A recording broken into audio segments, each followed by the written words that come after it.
Assalamualaikum warahmatullahi wabarakatuh. Perkenalkan nama saya Yanti Yulianti, calon guru penggerak angkatan 11 dari Kabupaten Ciamis. Video kali ini adalah aksi nyata modul 1.4 yang telah saya laksanakan, diseminasi penerapan budaya positif di sekolah di SD Negeri 3 Medang Layang, Kecamatan Panumbangan, Kabupaten Ciamis. Assalamualaikum warahmatullahi wabarakatuh. Waalaikumsalam warahmatullahi wabarakatuh. Selamat siang Bapak, Ibu Guru, dan teman-teman sekelas yang saya cintai. Terima kasih atas kehadiran rekan-rekan di hari ini. Saya Anissa yang akan menjadi moderator pada acara ini, yaitu diseminasi penerapan budaya positif.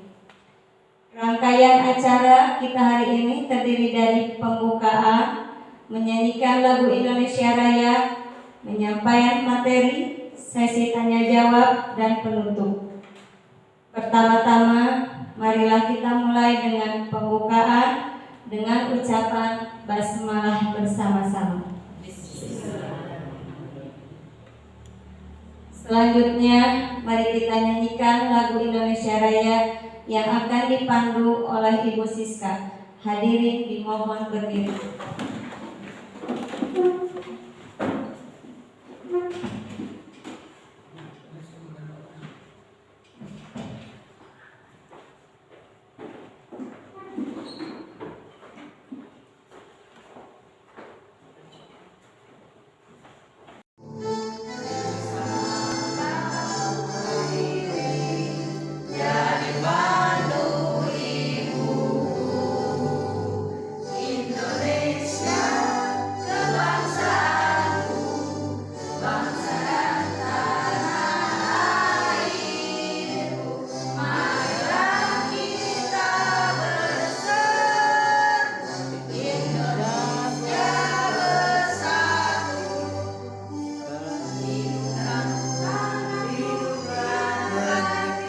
Bangsaku, rakyatku semuanya, bangunlah jiwanya, bangunlah badannya untuk Indonesia Raya. Indonesia Raya, merdeka, merdeka, tanahku, negeriku yang kucinta. Indonesia Raya, merdeka, merdeka, hiduplah Indonesia.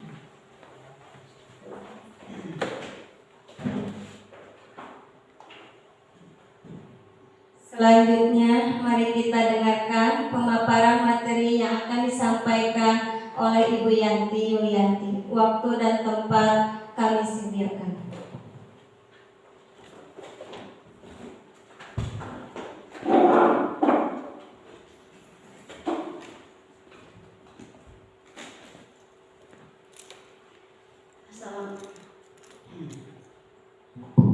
Assalamualaikum warahmatullahi wabarakatuh. Waalaikumsalam warahmatullahi wabarakatuh.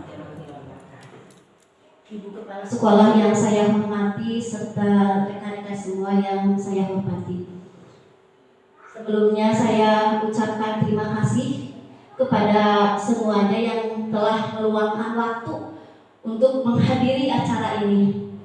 Yang mana pada kesempatan ini saya berdiri di hadapan ibu-ibu ini bukan maksud untuk menggurui, tetapi di sini saya sedang melaksanakan aksi nyata terkait tugas saya untuk memenuhi tugas sebagai calon guru penggerak, yaitu aksi nyata di modul 1.4 diseminasi penerapan budaya positif di sekolah. Pada kesempatan ini saya di sini cuma ingin mungkin mengingatkan kembali materi atau hal-hal yang telah kita pelajari, karena saya yakin di sini ibu-ibu sudah lebih mengetahui mungkin dari saya. Dan mungkin untuk penguatan lagi, maklum kita manusia pokok sekilap lupa. Ya begitu Bu. Ya betul, suka lupa ya. Jadi kita mengingat kembali, belajar kembali bersama-sama tentang penerapan budaya positif di sekolah. Saya tahu ibu udah lelah dari pagi pas sudah mengajar di kelas, pasti sangat lelah. Jadi sebelum dimulai pada sesi, kita akan ice breaking dulu. Ibu bisa berdiri semuanya, kita akan bernyanyi bersama-sama. Ice breakingnya kita menyanyi, ibu ikuti saya ya, misalnya. Panangan kaluhur, panangan dina cangkeng, panangannya pengimbit, geol geol geol. Panangan kaluhur, panangan kana cangkeng, panangan kana kelek, wek wek wek wek wek wek. Ya, satu kali lagi ya Bu ya. 1, 2, 3. Panangan kaluhur, panangan dina cangkeng, panangan kana imbit, geol geol geol. Panangan kaluhur, panangan dina angke, panangannya pengkelek, bau bau asem. Terima kasih Ibu, silakan duduk kembali. Baik, kita mulai saja dari sesi 1, yaitu perubahan paradigma belajar.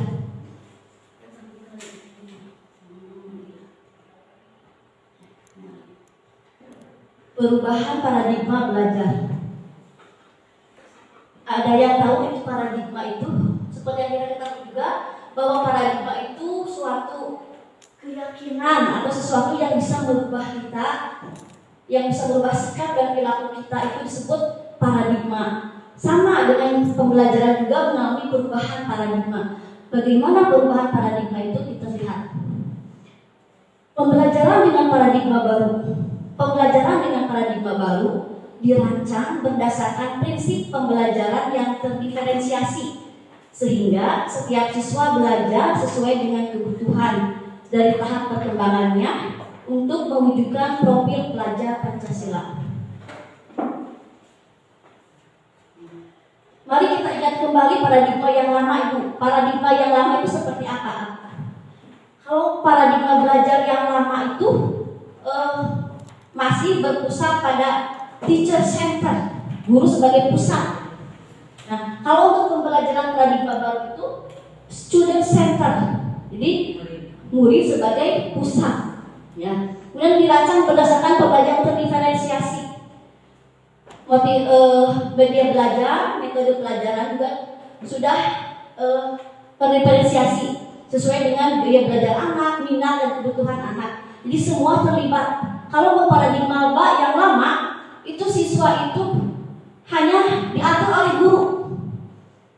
Jadi kalau untuk paradigma sekarang, dari mulai kita merancang pembelajaran, penilaian itu semua siswa dilibatkan. Ya. Mari kita ingat paradigma yang lama. Ini ada sebuah ilusi, mari kita baca bersama-sama. Ilusi guru mengontrol murid. Pada dasarnya, kita tidak dapat memaksa murid untuk berbuat sesuatu jikalau murid tersebut memilih untuk tidak melakukannya. Walaupun tampaknya guru sedang mengontrol perilaku murid, hal demikian terjadi karena murid sedang mengizinkan dirinya dikontrol. Saat itu bentuk kontrol guru menjadi kebutuhan dasar yang dipilih murid tersebut. Teori kontrol menyatakan bahwa semua perilaku memiliki tujuan, bahkan terhadap perilaku yang tidak disukai. Ilusi bahwa semua penguatan positif efektif dan bermanfaat. Penguatan positif atau bujukan adalah bentuk-bentuk kontrol segala usaha untuk mempengaruhi murid agar mengulangi suatu perilaku tertentu adalah suatu usaha untuk mengontrol murid tersebut. Dalam jangka waktu tertentu, kemungkinan murid tersebut akan menyadarinya dan mencoba untuk menolak bujukan kita, atau bisa jadi murid tersebut menjadi tergantung pada pendapat orang sang guru untuk berusaha. Nah, next. Ilusi yang selanjutnya, bahwa kritik dan membuat orang merasa bersalah dapat menguatkan karakter. Menggunakan kritik dan rasa bersalah untuk mengontrol murid menuju pada identitas gagal. Mereka belajar untuk merasa buruk tentang diri mereka.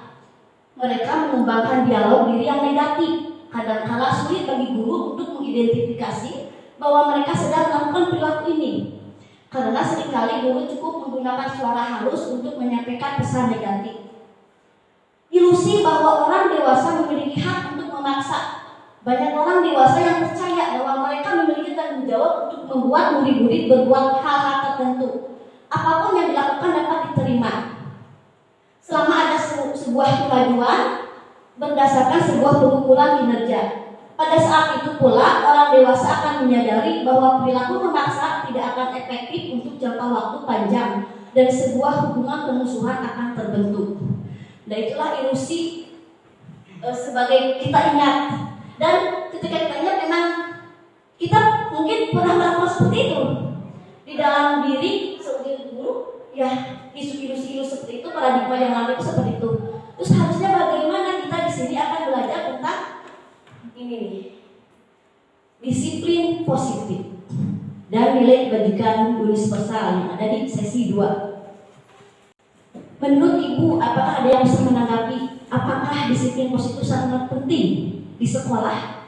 Penting dong. Penting. Sangat penting. Ya, siapa yang bisa mengapa disiplin positif sangat penting? Ada yang mau menanggapi? Disiplin itu sangat penting karena Untuk menuju kepada hal-hal yang baik. ya 100 untuk Ibu Kartiwi. Jadi positif untuk menuju hal-hal yang baik untuk membentuk karakter siswa menjadi lebih baik ya. Di sini kita belajar menerapkan disiplin positif untuk menumbuhkan motivasi intrinsik yang ada dalam diri anak. Next. Sebuah pertanyaan pemantik yang pertama, apakah itu berhubungan dengan tata tertib atau kepatuhan terhadap peraturan? Ya. Ya, betul. Ya. Apakah itu bisa didapatkan dengan hukuman? Bisa. Bisa ya. Bisa juga tidak, kata Dr. Rawas ya. Apakah sebuah langkah itu bisa memberikan kenyamanan dan kemerdekaan pada siswa? Bisa ya. Bisa ya, bisa. Ya. Kita bahas ya nanti di apa itu disiplin positif yang sebenarnya. Apakah hukuman salah satu ciri kemerdekaan? Ya nanti boleh dibahas. Makna disiplin positif menurut Ki Hajar Dewantara. Ki Hajar menyatakan bahwa untuk mencapai kemerdekaan dalam konteks pendidikan kita saat ini, untuk menciptakan murid yang merdeka, syarat utamanya adalah harus ada disiplin yang kuat. Disiplin yang dimaksud adalah disiplin diri yang memiliki motivasi internal. Jika kita tidak memiliki motivasi internal, maka kita memerlukan pihak lain untuk mendisiplinkan kita atau motivasi eksternal karena berasal dari luar bukan dari dalam diri kita. Jadi yang tadi pertanyaan tematik yang tadi kata Ibu, apakah hukuman itu termasuk? Hukuman itu mendisiplinkan? Ternyata hukuman itu membuat murid itu merasa ketidaknyamanan. Jadi murid melakukan sesuatu itu karena takut dihukum, sebuah ketidaknyamanan, bukan muncul dari motivasi diri, tapi muncul dari motivasi luar, eksternal. Takut ditegur, takut dicarekan, takut dimarahi, itu kan hukuman. Memang pada suatu kasus atau suatu hal tertentu hukuman bisa membuat anak nurut, tapi itu hanya jangka pendek, hanya sesaat itu saja. Anak takut dan tidak nyaman begitu. Dampak kedepannya anak bisa menjadi orang yang berdendam atau merusak atau emosinya jadi tidak terkendali untuk kedepannya. Jadi memang hukuman itu kurang efektif. Yang harusnya itu disiplin positif itu menumbuhkan motivasi diri dari diri sendiri.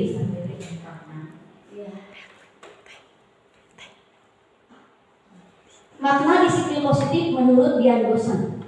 Dian Goshen dalam bukunya Restriction School Discipline 2001. Dia menyatakan bahwa arti dari kata disiplin berasal dari bahasa Latin disiplin yang artinya belajar. Kata disiplin juga berasal dari akar kata yang sama dengan disciple atau murid atau pengikut. Untuk menjadi seorang murid atau pengikut, seseorang harus paham betul alasan mengapa mereka mengikuti suatu aliran atau ajaran tertentu, sehingga motivasi yang terbangun adalah motivasi intrinsik, bukan ekstrinsik. Itu menurut Dian Gorsan. Next. Sebagai pendidik, tujuan kita adalah menciptakan anak-anak yang memiliki disiplin diri, sehingga mereka bisa berperilaku dengan mengacu pada nilai-nilai kebajikan universal dan memiliki motivasi intrinsik, bukan ekstrinsik. Saya ingin memiliki pertanyaan Ibu, mengingat apa saja nilai-nilai kebajikan universal itu? Nilai-nilai kebajikan kalau di dalam kurikulum 13 itu sama dengan nilai-nilai karakter, seperti disiplin, jujur, tanggung jawab, betul, saling menghargai, saling menyayangi, toleransi, kerjasama, gotong royong. Itulah nilai-nilai kebajikan universal. Ya, Alintel. Ya, next. Nilai-nilai kebajikan universal. Ki Hajar Dewantara menurut Dian Gorsan, kedua pakar pendidikan ini mengartikan disiplin sebagai bentuk kontrol diri, yaitu belajar untuk kontrol diri agar dapat mencapai suatu tujuan mulia. Tujuan mulia di sini mengacu pada nilai-nilai atau prinsip-prinsip mulia yang dianut seseorang. Nilai-nilai tersebut sebagai nilai-nilai kebajikan yang universal. Nilai-nilai kebajikan adalah sifat-sifat positif manusia yang merupakan tujuan mulia yang ingin dicapai setiap individu. Jadi betul ya yang tadi disebutkan oleh ibu-ibu, nilai-nilai kebajikan seperti yang tadi. Next. Lanjut ke sesi 3. Ibu-ibu masih semangat? Semangat. Sebelum kita lanjut ke sesi 3, kita ice breaking dulu biar tambah semangat. Siap? Siap. Jadi ice breakingnya ketika saya menyebutkan sebuah kata yang ada huruf I, ibu-ibu berdiri, ibu dan bapak-bapak. Ketika tidak ada kata yang di awal yang di huruf I, itu tidak ada mengandung kata huruf I, berarti ibu harus duduk. Ya, siap? Konsentrasi ya. Jari, jongkok,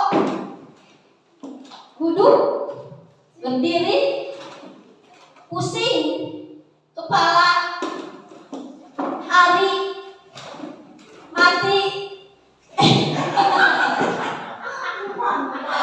lupa,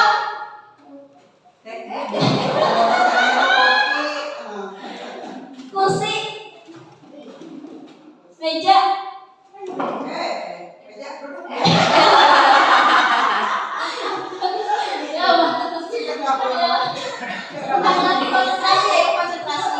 konsentrasi. Tangan, sepeda, besi, lari, hari, laptop. Ya, tepuk tangan buat kita semuanya. Next, kita lanjut ke sesi 3, yaitu kebutuhan dasar manusia dan motivasi perilaku manusia.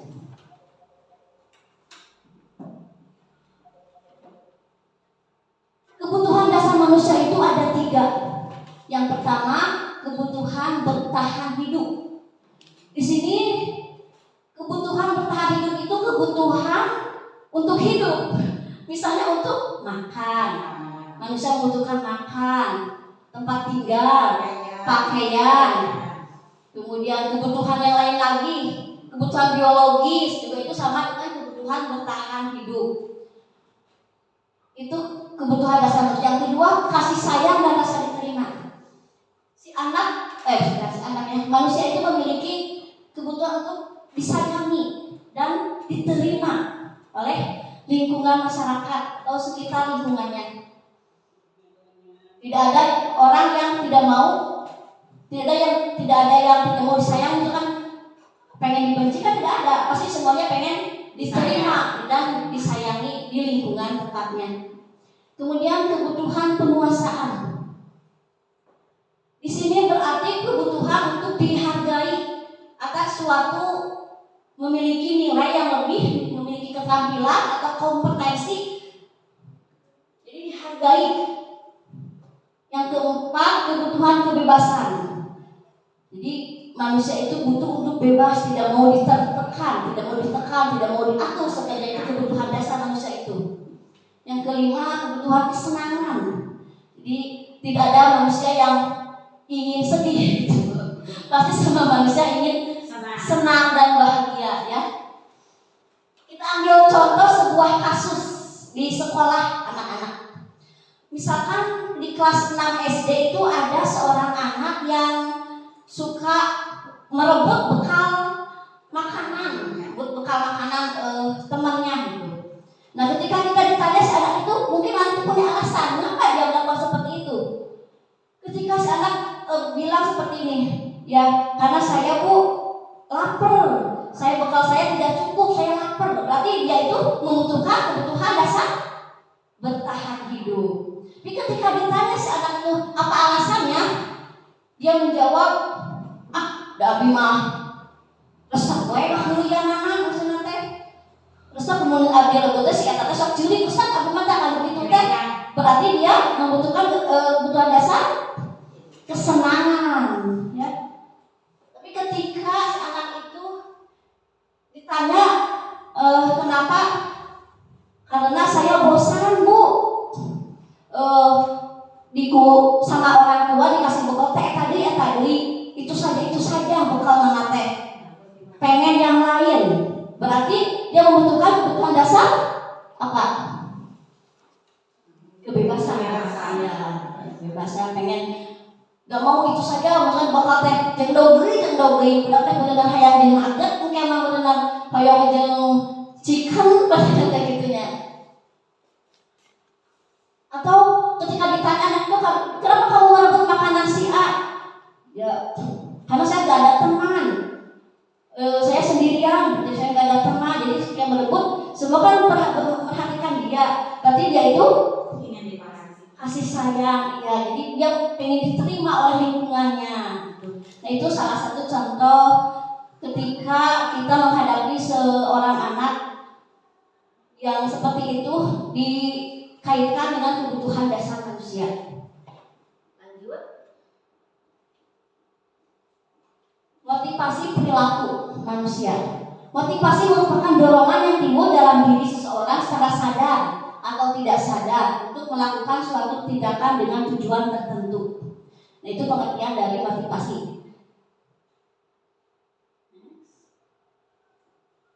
Motivasi perilaku manusia. Motivasi merupakan dorongan yang sudah ya. Menghindari ketidaknyamanan dan hukuman. Jadi ini berbagai contoh motivasi yang dilakukan anak, misalkan menghindari ketidaknyamanan dan hukuman seperti yang tadi sudah saya seulas ya, sudah saya bicarakan. Murid melakukan disiplin diri karena ia takut dihukum. Ini merupakan motivasi eksplisit, jadi hanya ketidaknyamanan hukuman. Atau juga motivasi karena mendapatkan imbalan atau penghargaan dari orang lain. So kalau hadiah panggilan terlambat, dia bakal dipasang hadiah. Nah, itu motivasi. Saya kan jadi semangat dari sekolah teh terlambat deui karena ada bakal dipasang hadiah ibu guruna. Itu juga termasuk motivasi penghargaan. Murid melakukan disiplin diri karena ia ingin mendapat imbalan. Ini merupakan motivasi eksplisit juga. Dan yang ketiga, motivasi menghargai nilai-nilai kebajikan diri sendiri. Murid melakukan disiplin diri karena sadar akan nilai kebajikan dirinya. Ini merupakan motivasi intrinsik. Jadi contohnya ketika anak selalu sering terlambat masuk sekolah, misalkan ketika ditanya ada anak yang terlambat tuh, kemudian dia jadi tidak terlambat karena dan masih dihukum bu ibu. Mungkin kalau saya telat masuk kelas, nanti saya dihukum, dimarahi sama ibu. Berarti dia motivasi dia itu menghindari ketidaknyamanan hukuman. Atau karena saya pengen mendapat hadiah. Atau kalau misalkan seorang guru nih ya, seorang guru datang tepat waktu jam 7 terus di sekolah. Kalau motivasinya karena takut dihukum, itu berarti dari ketidaknyamanan masih dari motivasi ekstrinsik. Atau juga ingin seorang guru itu mendapatkan imbalan karena ingin dihargai, diapresiasi oleh kepala sekolah, ingin dapat nilai yang lebih dari oleh kepala sekolah misalkan, karena datang pagi-pagi itu motivasinya seperti itu juga masuk motivasi ekstrinsik. Beda lagi yang ketiga itu menghargai nilai-nilai kebajikan diri sendiri. Jadi si anak atau guru itu melaksanakan disiplin itu karena muncul dari diri sendiri. Seorang guru tepat waktu ngajar, tepat waktu masuk sekolah karena dia menghargai tanggung jawabnya sebagai guru. Dan ini mas tugas saya sebagai guru akan dipertanggungjawabkan dunia dan akhirat gitu misalkan ya. Ini sebagai nilai kebajikannya itu nilai kebajikan tanggung jawab.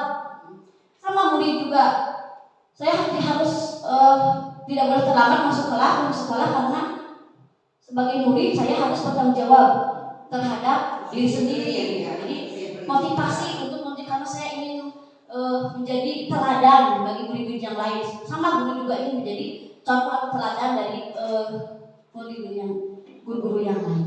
Nah, di antara ketiga ini yang paling bagus yang mana? Yang ketiga, betul. Nah, inilah yang dinamakan disiplin positif. Iya, betul. Jadi timbul dari diri sendiri. Jadi bukan dari embel-embel orang lain ya, betul sekali Bu. Iya. Oh, sekarang kita nonton video ya. Saksikan video ini.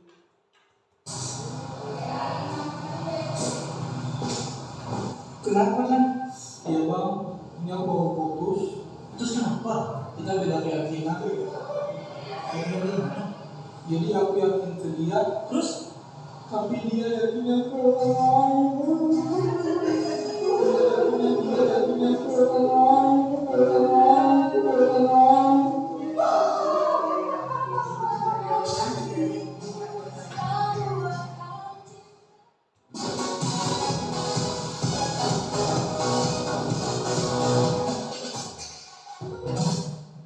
Hai teman-teman, ketemu lagi dengan saya dan hari ini saya menjadi ahli dari psikolog. Ceritanya. Tadi kita sudah melihat gimana Fadlan merasa sedih gara-gara dia diputusin gara-gara apa?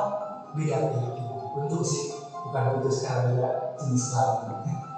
Oke. Nah, Fadlan itu sedih karena salah satu kebutuhannya yaitu cinta dan rasa memiliki tidak. Dan ini juga mungkin ada beberapa kebutuhan-kebutuhan lain yang kalau tidak terpenuhi akan menjadi sesuatu dan bahkan menjadi konflik. Maka di video kali ini kita akan mempelajari mengenai kebutuhan dasar manusia. Menurut Maslow, nah ini Maslow ini seorang laki-laki, kalau teman-teman pasti namanya sempat Mbak tahu ya. Ada 5 dasar kebutuhan manusia. Kebutuhan pertama yaitu kebutuhan fisiologis yang bentuknya fisik. Ini bisa berupa kebutuhan tidur, makanan, minuman, sandang, papan, jasa. Kebutuhan kedua yaitu kebutuhan rasa aman.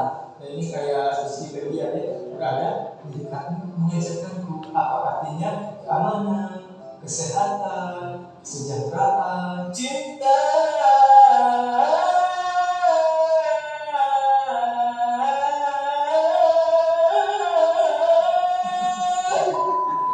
Kebutuhan ketiga yaitu kebutuhan rasa cinta dan rasa memiliki. Ya, ini bukan hanya terhadap pasangan, tapi kebutuhan kayak cinta atau memiliki dengan teman, persahabatan dan keluarga.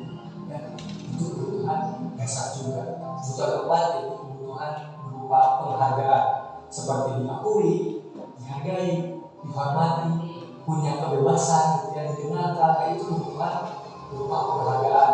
Dan yang kelima, kebutuhan untuk Maslow ini yaitu kebutuhan aktualisasi diri. Bagaimana dia ingin belajar menjadi lebih baik, belajar sesuatu, gitu ya, menjadi dirinya yang lebih efektif dan menjadi versi terbaik dari dirinya. Wah, itulah 5 kebutuhan dasar manusia. Dan memang kebutuhan manusia ini banyak. Seperti kata Doraemon, aku ingin begini, aku ingin begitu, ingin itu, tapi nggak ada.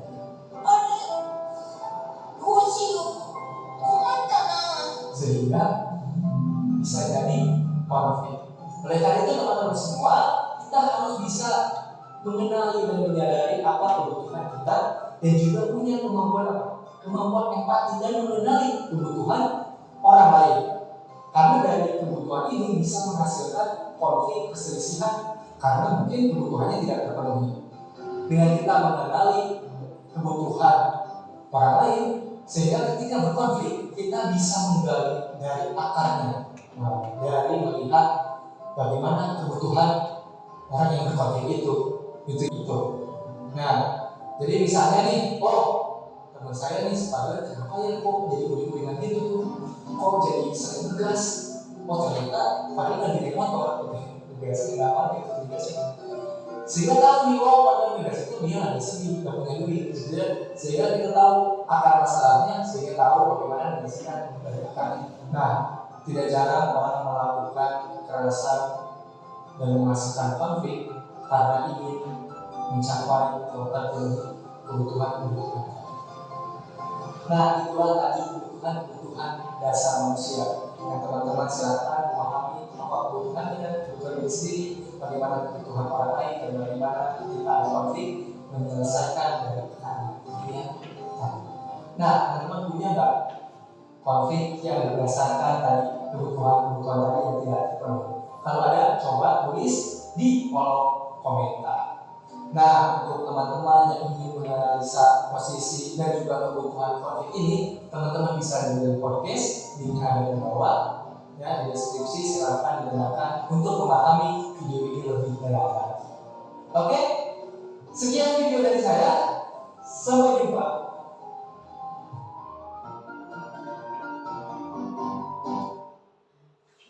Demikian tadi Ibu telah menyaksikan video tentang kebutuhan dasar manusia. Next, kita lanjut.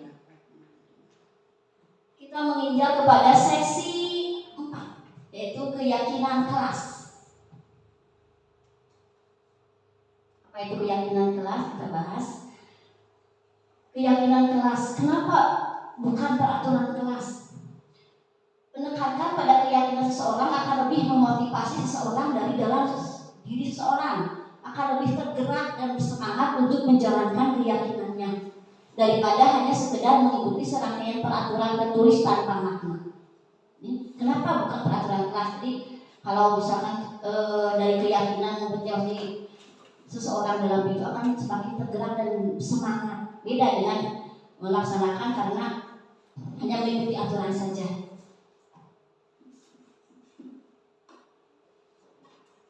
Kesepakatan atau keyakinan kelas.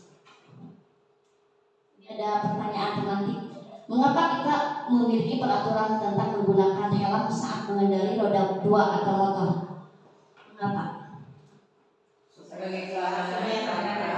Ya, karena untuk menjaga keamanan. Nah, di sini berarti nilai kebajikannya apa? Keselamatan dari kebajikannya, ya betul. Mengapa kita memiliki peraturan tentang penggunaan masker dan mencuci tangan setiap saat? Menjaga kesehatan, kebersihan juga. Berarti nilai kebajikannya apa? Kesehatan. Ya, nilai kebajikannya kesehatan. Karena keduanya memiliki alasan tersendiri yang sejalan dengan keyakinan yang ada pada diri kita. Sebenarnya ketika seorang pengendara memakai helm itu siapa polisi ya? Itu kan berarti belum muncul motivasi intrinsik, belum muncul. Dia masih ke dalam ketidaknyamanan karena ketakutan di polisi. Beda dengan saya harus pakai helm karena takut terjadi apa-apa di jalan, takut jatuh. Kan nanti kalau pakai helm setidaknya ada yang ada aman, terutama kepala kita. Gunakan masker dan mencuci tangan untuk kesehatan atau keselamatan juga.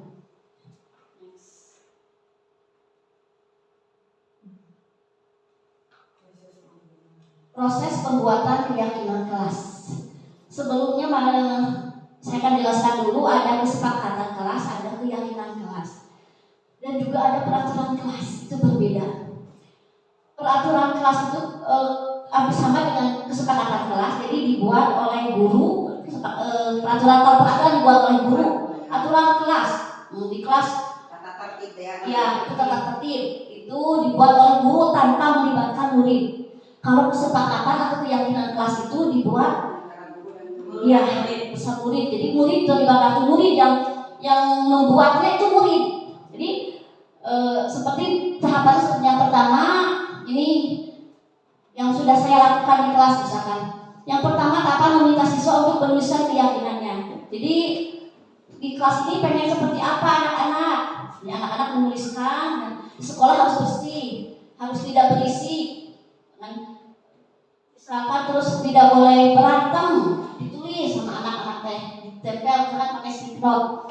Ada yang tulis tidak buang sampah sembarangan, ada yang menulis tidak boleh berkelahi, ada yang menulis tidak boleh berkata kasar, ada yang menulis dan bermacam-macam. Nah, setelah meminta siswa untuk menulis keyakinannya, kemudian membahas keyakinan yang telah ditulis. Kemudian dibahas apa saja yang misalkan si anak menulis harus berkata sopan dan ramah. Ada lagi anak yang satu lagi menuliskan tidak boleh berkata kasar dan jorok. Itu kan sama-sama berarti keyakinannya harus saling menghargai. Jadi dari kesepakatan-kesepakatan itu yang dibuat anak-anak itu dibuat keyakinan. Jadi satu dalam sebuah nilai kebajikan. Jadi saling menghargai. Dan tidak boleh kotor di kelas, tidak boleh buang sampah sembarangan. Berarti nilai kebajikannya menjaga kebersihan. Nah, seperti itu. Jadi bisa membedakan kan kesepakatan dan keyakinan. Yang ketiga, merumuskan keyakinan kelas yang disepakati, yang seperti tadi ya dari semua yang sudah ditempel oleh murid-murid itu sepakati nilai kebajikan seperti apa yang dibuat keyakinannya. Jadi di kelas harus saling menghargai, menjaga kebersihan, menjaga keamanan kelas, itu keyakinan. Jadi si anak itu yakin di kelas tadi di print atau ditempel di dinding sekolah, di dinding kelas maksudnya. Kita untuk menangkan diri kita, jadi tulisannya juga harus keyakinan kelas. Iya, keyakinan kelas. Keyakinan kelas 3 ya, gitu. Hasil kesepakatan kelas. Setiap anggota kelas harus disiplin akan waktu, misalkan. Setiap anggota kelas menjaga kebersihan diri dan kelas. Jadi ini hasil kesepakatannya. Yang tadi kan banyak anaknya menuliskan tidak boleh terlambat, harus tepat waktu. Berarti dibahas, dijadikan sebuah kalimat. Berarti di sini setiap anggota kelas harus berdisiplin akan waktu. Berarti nilai kebajikannya adalah disiplin. Setiap anggota kelas menjaga kebersihan diri dan kelas. Berarti nilai kebajikannya apa? Kesehatan. Ya, kesehatan dan kebersihan. Setiap anggota kelas harus menghormati guru. Nilai kebajikannya menghormati. Setiap anggota kelas harus menghormati diri sendiri dan teman, saling menghormati juga sama nilai kebajikannya. Setiap anggota kelas harus mandiri dan kreatif dalam mengerjakan tugas. Ini nilai kebajikannya mandiri dan kreatif. Setiap anggota kelas harus belajar dengan semangat. Berarti nilai kebajikannya semangat. Inilah hasil kesepakatan kelas yang telah dibuat. Keyakinan.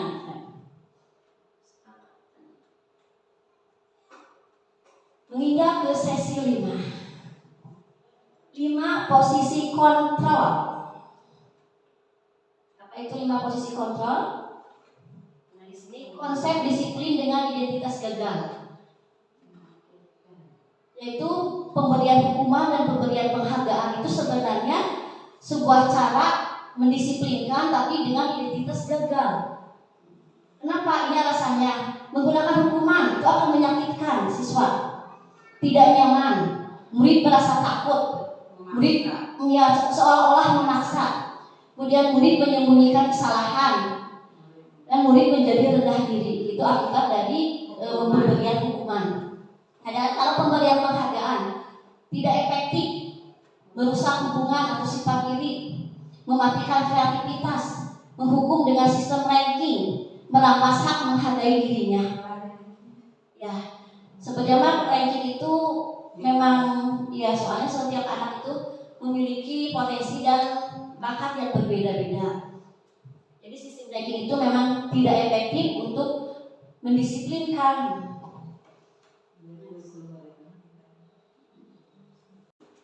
Murid diminta untuk push up 15 kali karena tidak menggunakan masker di sekolah. Ya, betul hukuman. Menggantikan kertas tugas teman yang telah dicoret-coret. Konsekuensi, betul. Berjemur di lapangan basket pukul 12 siang karena mengobrol dengan teman. Betul hukuman. Murid diminta bertelanjang kaki sepanjang hari karena telah menggunakan sepatu warna hitam sesuai peraturan sekolah. Betul hukuman. Kehilangan 10 menit jam istirahat untuk mengerjakan tugas karena terlambat datang dan tertinggal pelajaran selama 10 menit. Konsekuensi ya, benar. Konsekuensi betul. Duduk di bangku di pinggir lapangan pada jam istirahat. Tidak diizinkan bermain oleh guru piket karena mencederai teman saat bermain di lapangan. Konsekuensi.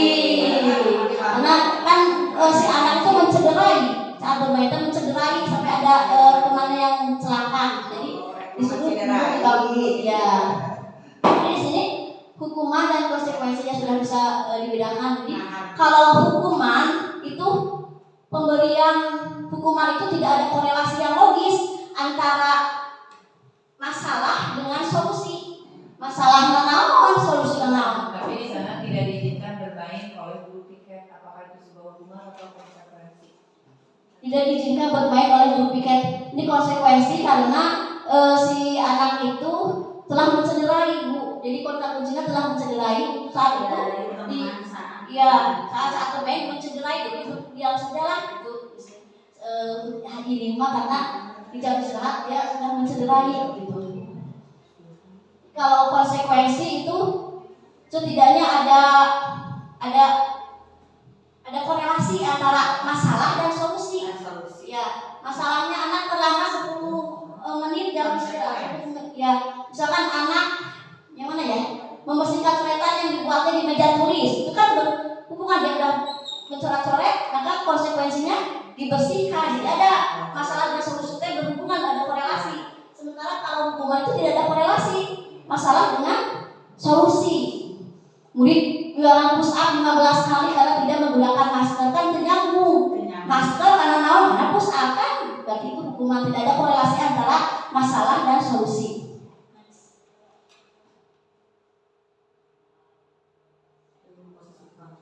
5 posisi kontrol restitusi. Ada 5 posisi guru ketika mengontrol anak ketika melakukan sebuah kesalahan. Ada posisi sebagai penghukum. Patuhi aturan sekolah lalu berdiri di depan kelas. Yang tadi itu menghukum, kan hukuman. Ada posisi pembuat rasa bersalah. Berapa kali Bu Guru harus memberitahu kamu, Bu Guru kecewa sama kamu. Ada posisi guru sebagai teman. Ayolah yang tertib, buat Bu Guru bangga. Kali ini tidak apa-apa, kamu salah. Ada posisi pemantau. Kamu sudah melanggar apa peraturan dan konsekuensinya. Nah, ini pemantau, jadi sesuai dengan aturan. Pemantau dihubungkan dengan aturan. Posisi manajer. Apakah kamu tahu kesalahannya? Kira-kira bagaimana kamu memperbaiki kesalahan ini? Nah, ini 5 posisi restitusi. Ada posisi penghukum, pembuat rasa bersalah, teman, pemantau, dan manajer. Di antara 5 posisi ini, sebaiknya guru itu ada di posisi yang mana? Teman. Ya kebanyakan teman ya. Tapi ya teman. Tapi di sini sebaiknya itu posisi guru itu harus ada di posisi manajer. Ya. Posisi manajer. Jadi anak itu ditanya dulu apa permasalahannya, kemudian bagaimana cara memperbaikinya, dan si anak juga harus melakukan solusinya itu apa. Jadi manajer di sini, posisi manajer diusahakan. Kita refleksi diri, apakah kita sebagai guru sudah berada di posisi mana ketika menghadapi siswa. Kalau saya kadang membuat rasa bersalah juga, Bu, saya pernah gitu. Sebagai teman saya pernah juga melakukan posisi seperti itu, pemantau apalagi gitu ya. Dan mari sekarang kita bersama-sama belajar untuk menjadi guru yang memiliki posisi kontrol di posisi manajer ya. Kalau misalkan posisi teman tugas, yang terus lah ini mah ngajak tugasnya kena naon, itu bos teman, gitu kan? Atau membuat rasa bersalah, ibu kecewa sama kamu karena kamu tidak mengerjakan tugas, itu posisi membuat anak merasa bersalah, jadi anak merasa sedih telah bersalah. Yang terbaik itu di posisi manajer. Mari kita belajar sama-sama, karena saya juga masih berada di posisi pembuat rasa bersalah. Ya, bagaimana cara menjadi posisi manajer itu? Yuk, next.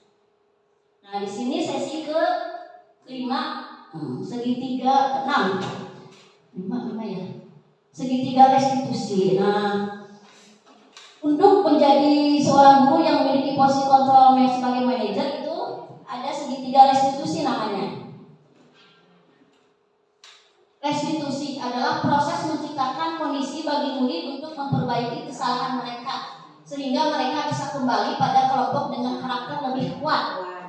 Segitiga restitusi merupakan tahapan tindakan yang dilakukan guru untuk membawa siswa menaati kesepakatan kelas yang telah ditetapkan dan mengakui secara sadar dan terbuka ketika melakukan kesalahan, serta merasakan kenyamanan ketika sudah berperilaku jujur. Itulah pengertian dari restitusi. Nah, inilah segitiga restitusi. Tahapan-tahapan segitiga restitusi itu ada 3. Yang pertama itu menstabilkan identitas. Jadi ketika kita menghadapi anak yang memiliki kasus misalkan sering datang terlambat, sering berebut makanan temannya, sering malah, misalkan kita yang pertama menstabilkan identitas dulu, misalkan adalah proses menciptakan kondisi bagi murid untuk memperbaiki kesalahan mereka sehingga mereka bisa kembali pada kelompok dengan karakter lebih kuat.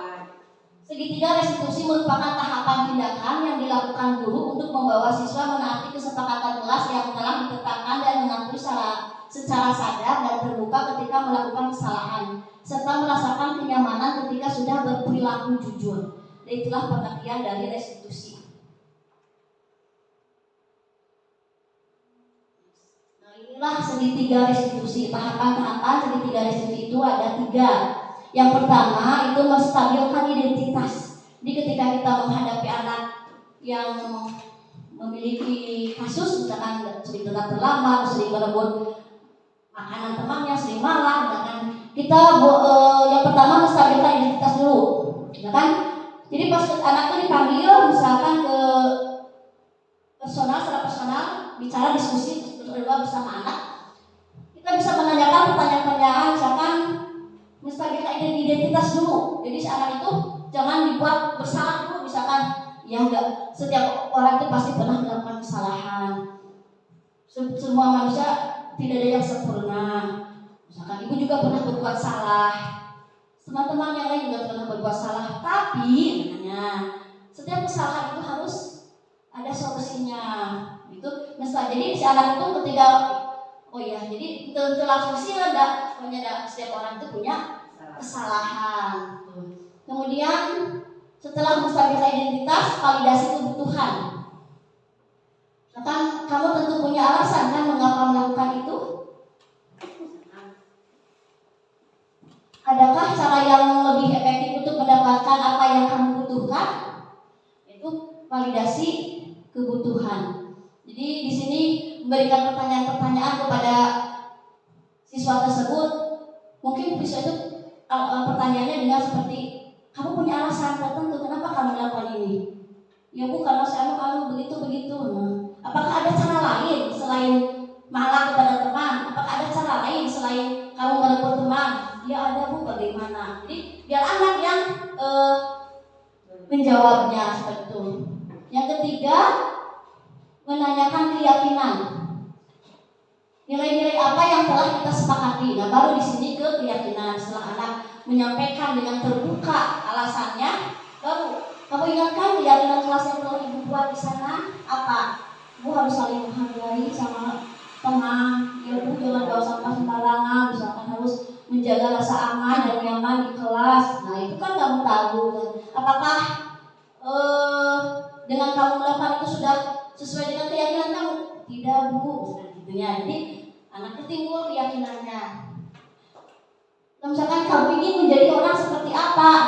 Misalkan itu di kelas rendah bisa dihubungkan dengan cita-cita. Misalkan anak yang sering berkelahi atau mengganggu temannya, kamu ingin jadi orang seperti cita kamu apa? Saya ingin jadi polisi, Bu. Polisi itu tugasnya apa? Misalkan untuk mengamankan ataupun ya orang jahat. Apakah kamu dengan mengganggu teman itu sudah membuat orang nyaman, aman? Tidak. Jadi kalau kamu pengen jadi polisi ya seperti itu. Jadi dihubungkan dengan orang seperti apa, itu juga sama dengan menanyakan keyakinan. Begitulah segitiga restitusi. Contoh, di sini ada contoh penerapan segitiga restitusi. Kita nonton lagi.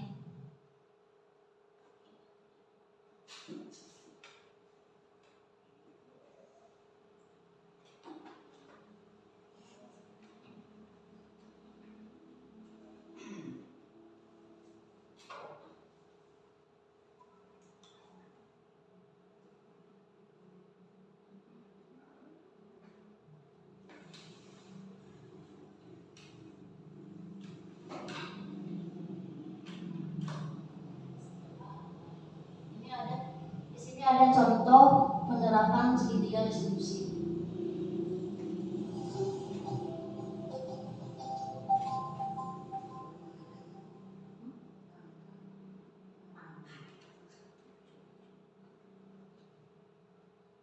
Kasus 1. Gilman, siswa kelas 1 terlihat main kata-kataan ketika pembelajaran berlangsung di kelas. Itu kasusnya.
Dan Rapi, siswa kelas 5, Hildan merasa tidak terima gambarnya dihina oleh Rapi. Hildan akhirnya memukul Rapi.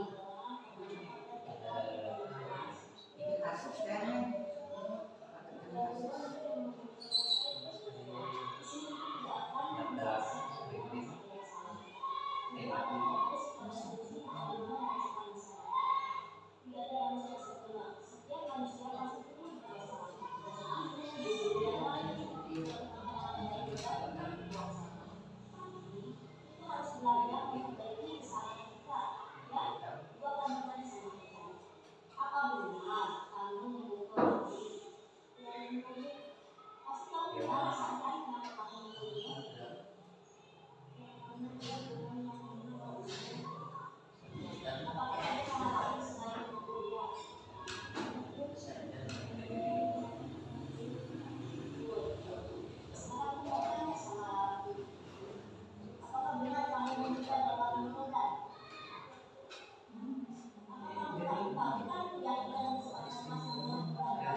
Terima kasih, akhirnya semua sesi sudah terlewati.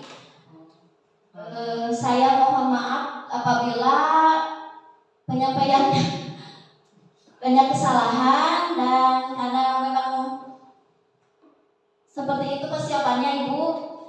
Terima kasih atas sesi yang seru ini. Wabillahi taufiq wal hidayah. Wassalamualaikum warahmatullahi wabarakatuh. Waalaikumsalam warahmatullahi wabarakatuh.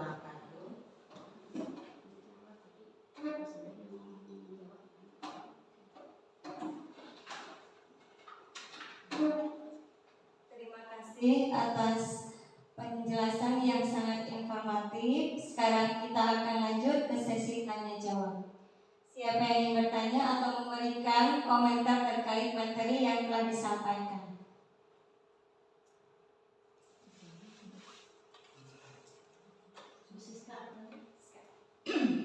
Ya, silakan Bu Siska.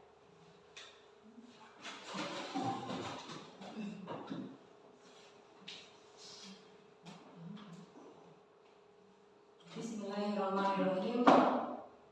Assalamualaikum warahmatullahi wabarakatuh. Waalaikumsalam. Setelah tadi saya menyimak penjelasan dari Brianti, ada yang saya mau tanyakan Bu, berkaitan dengan perilaku siswa.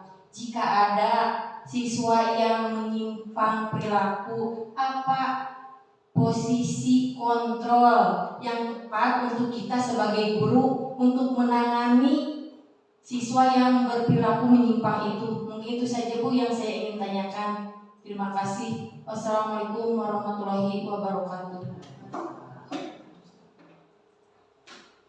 Baik, terima kasih Ibu Siska yang telah memberikan pertanyaan. Mari kita jawab oleh Ibunya. Atau boleh ada yang mau menjawab dari rekan-rekan? Silakan Rianti.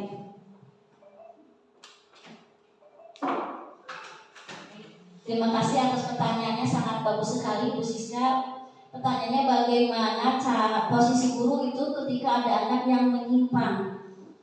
Di sini perilaku menyimpang